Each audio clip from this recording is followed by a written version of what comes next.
ఆతడే బ్రహ్మణ్య దైవము ఆదిమూలమైనవాడు. ఆతడే బ్రహ్మణ్య దైవము ఆదిమూలమైనవాడు. ఆతని మా తస్వం క్షమాత్యం దేవనారాయణ నమస్తుతే.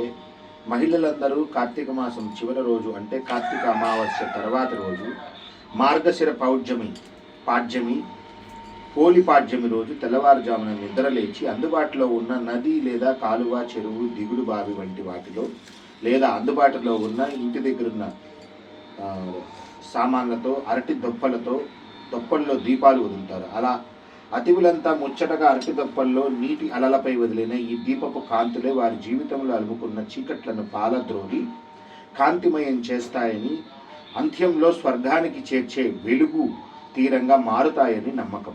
అరటి దొప్పల్లో పెట్టిన దీపాలు నీటి కెరటాల తాకిడిని నెమ్మదిగా కదులుతుంటే ఆ సుందర దృశ్యాన్ని చూసేందుకు 1000 కన్నులు సరిపోవంటే అతిశయోక్తి కాదు.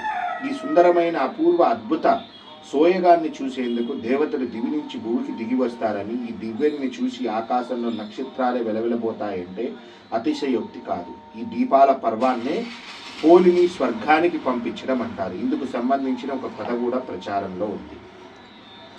పోలి స్వర్గం కథ ఏంటంటే, అనగనక ఒక చాకలి స్త్రీ ఉండేది. ఆమెకు 4 కొడుకులు 4 కోడళ్ళు ఉండేవారు. ఆమె ఆశ్వయుజ బహుళ అమావాస్య నుంచి కార్తీక మాసం అంతా ప్రతిరోజు తన 4 కోడళ్లలో 3 కలిసి నదీ స్నానం ఆచరించి అక్కడే దీపం వెలిగించి వస్తూ ఉండేది.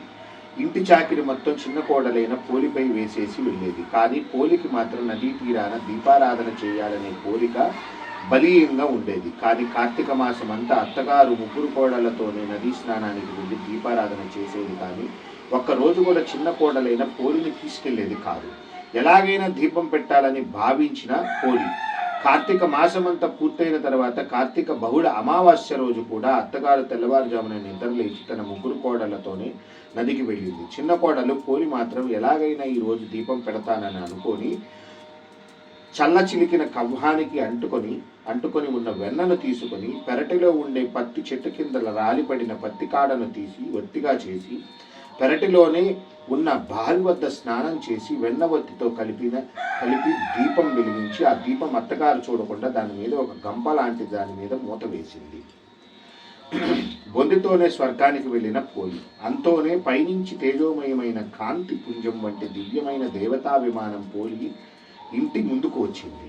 దేవతలంతా పోలిని ఆ విమానంలోకి సాదరంగా ఆహ్వానిస్తూ లోపల కూర్చోబెట్టుకున్నారు. అయితే ఆ దివ్య విమానం తన కోసమే వచ్చింది అనుభవిస్తూ ఆ దివ్య విమానము తమ కోసమే వచ్చిందనుకొని భ్రమిస్తూ మురిసిపోతున్న అత్తగారి ఆశలన్నీ అడియాసలయ్యాయి. అయితే పోలితో పాటు తాము కూడా ఎలాగైనా స్వర్గానికి వెళ్ళాలనుకొని పోలి కాళ్ళు పట్టుకొని వేలాడే ప్రయత్నం చేసినా ఇనుమంతైన ప్రయోజనం లేకుండా పోయింది. చిన్న కోడల్ని దీపం పెట్టనీయకుండా దుర్బుద్ధితో ఆటంకాలు కల్పించిన అంచెలంచెమైన భక్తితో వాటన్నిటిని అధిగమించిన పోలి భక్తి శ్రద్ధలకు పరంధాముడు ఎంతగానో పరవశించాడని, అందుకే పోలిని తీసుకురమ్మంటూ పుష్పక విమానం పంపించాడని అత్త 3 కోడళ్ళు వివరించిన దేవతల పుష్పక విమానాన్ని పట్టుకు వేలాడుతున్న వారిని తోసివేశారంట. అప్పటి నుంచి మహిళలంతా పోలిని తలుచుకుంటూ కార్తీక అమావాస్య మరుసటి రోజు తెల్లవారుజామున అరటి దప్పల్లో ఒత్తుల్ని వెలిగించి నీటిలో వదులుతారు. కార్తీక మాసంలో ఒక్క రోజు కూడా దీపాన్ని వెలిగించకపోయినా కనీసం పోలిపాడ్యమి రోజు 30 ఒత్తుల్ని వెలిగించి నీటిలో వదిలితే కార్తీక మాసమంతా దీపారాధన చేసిన పుణ్యాన్ని కలుగుతుందని కార్తీక పురాణం చెబుతుంది. దీన్ని బట్టి మనం గ్రహించాల్సింది ఏమిటంటే, దుర్బుద్ధి వీడి నిష్కలమైన మనసుతో ఏ పని చేసినా దానిని పరమాత్మ స్వీకరిస్తాడని తెలుసుకోవాలి. కాబట్టి పోలిపాడ్యమి రోజున ఈ కార్తీక మాసములో ప్రతి నిత్యము దీపారాధన చేసుకోవడానికి అవకాశం లేని వారు కార్తీక మాసం పూర్తయిన మరుసటి పాడ్యమి రోజున పోలిపాడ్యమి రోజున 30 ఒత్తుల్ని ఈ విధంగా ఏర్పాటు చేసుకొని ఎవరైతే ఆ జగన్మాతకి ఈ యొక్క దీపారాధనను అర్పితం చేస్తారో వాళ్ళందరూ కూడా వారి యొక్క మనసులు, వారి దేహంలో ఉన్న కర్మలు తొలగి వారు స్వర్గప్రాప్తిని పొందే అవకాశం ఉంటుంది. కాబట్టి ఈ విధంగా కూడా చేయలేని వారు ఈరోజు ఈ దర్శన భాగ్యంతో వారు సంపూర్ణ అనుగ్రహాన్ని పొందుతారని చెప్పని ఆశిస్తూ సర్వే జన సుఖినో భవంతు, లోకా సమస్త సుఖినో భవంతు.